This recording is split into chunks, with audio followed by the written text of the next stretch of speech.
because of that, we were able to go back to the IFC Council, the same group of participants that had just ruled Acacia off campus for 5 years, present the results of these discussions, and they dropped it to 2 years.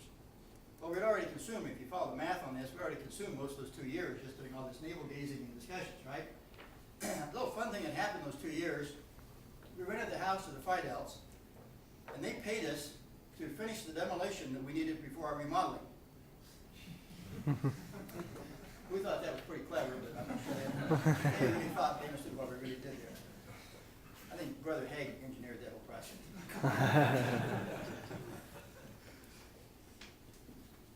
I want to wrap this up with a few words about, especially to the undergraduates.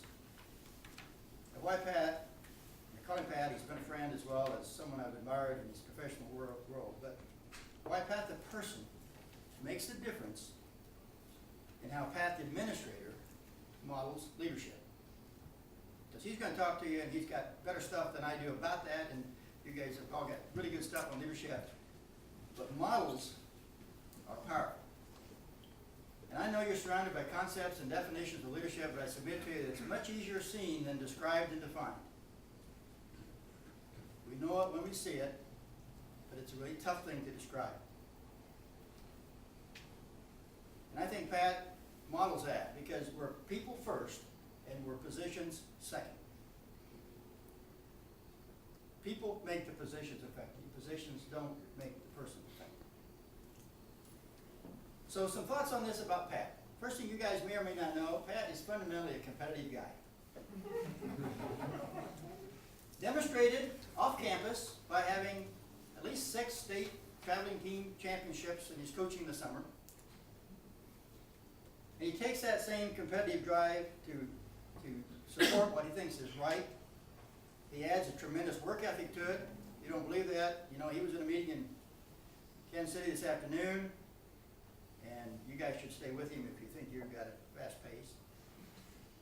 But he's always guided by very high standards in everything he does with that work ethic and that competitive effort. So he competes for K-State, and one of the ways he's competed for K-State you all know about, I'm not sure you appreciate it enough, is when Dr. Weefall asked Pat to take over the recruitment program for Kansas State University a number of years ago, right after Irma and I came back to Manhattan, in fact, that became a model program.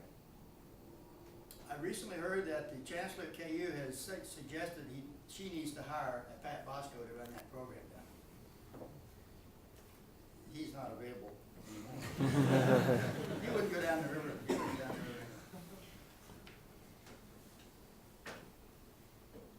The fascinating part about that recruitment program for all of you and to those that have been working in recruitment is it's a work process. It's a business-like process. It's not a theory and it's not a dream. It's an organized approach to being productive and successful and understanding the people you're working with. And Pat manages that like a business. Our daughter worked for him. I think she learned more from that. She probably did through 4 years of school, regardless of how many A's she got. So this is what leadership is all about, and it's what Pat did that made Acacia the beneficiary of all those attributes in his position. Because he's very, very thoughtful and very strategic in the way he practices leadership and his achievement for K-State. This is all documented. I'm not telling you anything there aren't facts to support. And the last, and I think an attribute that I know all of you hear about in your leadership studies, and that's courage, right? It takes courage to take action based on what you think is right. A sense of purpose, a sense of responsibility. It takes courage. Easy talk. Lots of people talk about it. But it takes courage. And we did not have a supportive campus at the time that we were trying to restart. And there was administrative courage in what Pat did to support us. And he did that because he placed his trust in our desire to be more than a promise.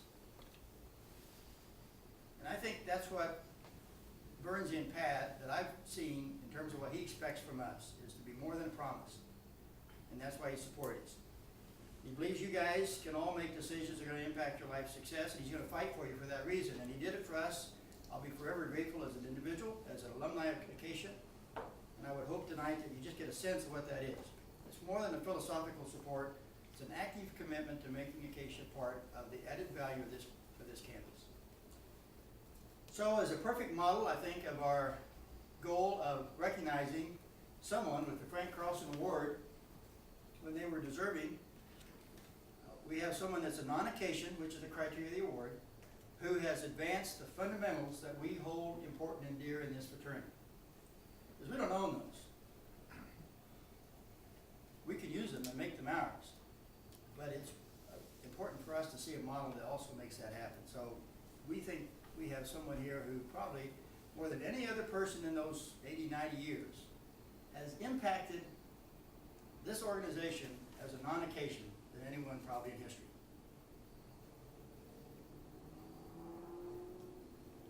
That's powerful to a lot of us. We're forever indebted to Pat. So it's my honor and privilege representing the men of Acacia and the senior men of Acacia. And the 49,000 people that voted for the Oscar as well. To recognize Pat tonight with our Frank Carlson Award. Pat, if you come up please, I'd like to